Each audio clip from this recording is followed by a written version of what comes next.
Hello la team Nina Beauté, c'est encore Nina Beauté ce matin. Bienvenue sur votre chaîne d'inspiration, votre chaîne de motivation, votre chaîne de partage. Donc abonnez-vous surtout sur la chaîne Nina TV. Cliquez tout de suite sur abonner et suivez parce que ce sont vos abonnements, vos j'aime, vos partages, vos commentaires qui permettront à ce que mon entreprise YouTube va de l'avant.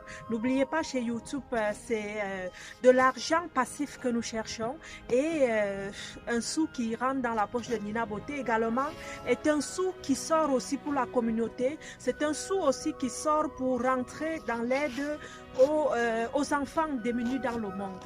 Donc, bienvenue. La fois passée, j'ai parlé du début de mes rêves. Je dis ici, je ne suis pas conseillère en immigration. Moi, je parle de mon expérience. Je parle de mon parcours afin de pouvoir inspirer ceux-là qui tardent encore le pas de faire le premier pas. Donc, bienvenue.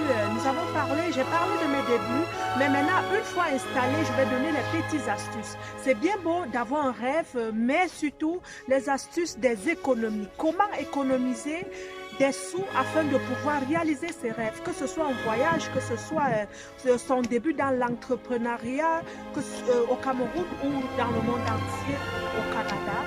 Il faut savoir que dans toute chose, il y a des sacrifices et ceux aujourd'hui qui ont reçu n'ont pas commencé avec la richesse, mais ce sont certaines attitudes qui leur ont permis à atteindre le sommet de leur succès aujourd'hui.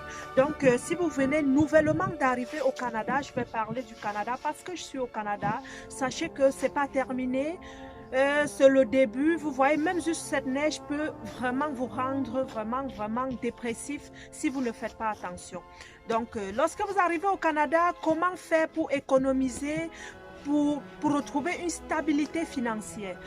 Premièrement, ne tombez pas dans la folie de ceux-là qui ont déjà réussi leur vie au Canada. Sachez que vous êtes dans une terre, vous êtes en aventure et vous devez travailler comme des guerriers. Cherchez tout de suite à voir quelle formation ouvre les opportunités d'affaires si vous avez une vision en affaires, bien sûr, parce que les les business ne sont pas faits pour tout le monde, qu'on ne vous trompe pas.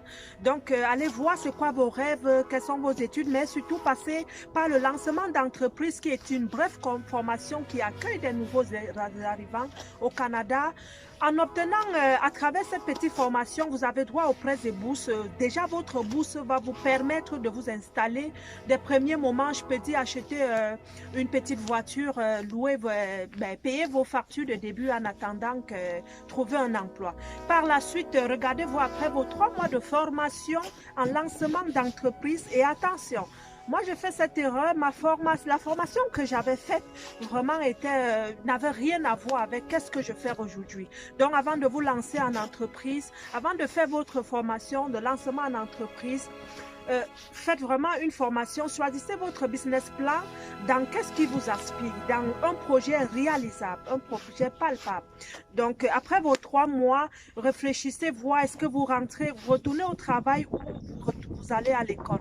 Mais j'opte pour l'option aller aux études parce que si vous n'allez pas aux études, c'est sûr, beaucoup vont finir par le travail général qui est ici, ce qu'on connaît, porter des cartons, travailler à la chaîne. On se dit des immigrants, nous sommes quand même des diplômés, puis nous méritons mieux. Donc, retournez à l'école dans votre domaine, cherchez de l'expérience, puis après ça, stabilisez-vous. Et le plus gros souci souvent, comme je dis, c'est la folie. C'est la folie parce que beaucoup imitent ceux-là qui ont déjà des grosses maisons, qui ont des voitures neuves. Je dirais pour un nouveau arrivant comme moi, comme j'avais fait vraiment les débuts, ne stressez pas. Prenez votre passe d'autobus, prenez votre autobus comme vous voulez, ça va vous sauver des sous. Si vous avez une famille, c'est sûr, c'est pas le fun marcher sur la neige en traînant les enfants avec vous, mais achetez-vous une voiture en occasion, il y en a tellement en vente.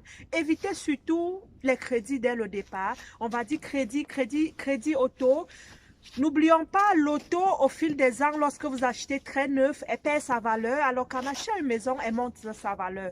Donc, pour un début, recherchons qu'est-ce qui nous ramène plus de l'argent que ce qui peut sortir de nos poches.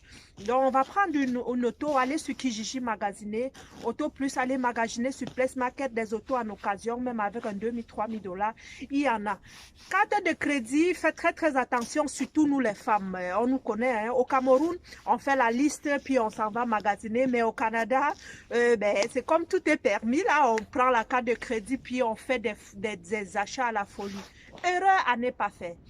Je continue à dire, les 3 à 4 premières années, vivons comme si nous étions au Cameroun, avant d'aller au supermarché, sortons la liste, écrivons qu'est-ce que nous allons magasiner aujourd'hui et allons, magasinons et retournons chez nous. Pourquoi pas enlever du cash pour faire son magasinage? La carte de crédit est là pour travailler notre code du crédit. Parce que c'est demain, en prenant un crédit à la banque, on te fera confiance en fonction de comment tu utilises ta carte de crédit. Donc, faites attention à vos factures, que ce soit Hydro-Québec, téléphone, que ce soit tout ce qui est lié à votre code de crédit, parce que votre futur au Canada dépendra de l'utilisation de vos cartes de crédit. Donc, on fait attention à nos dépenses. On achète pour un premier temps, on cherche des manteaux d'hiver, des souliers d'hiver, des habits premier main, pourquoi pas à la friperie. Je dis ici, ça c'est mon petit conseil, mais libre à chacun. Hein, mais je vais dans le sens où on cherche à économiser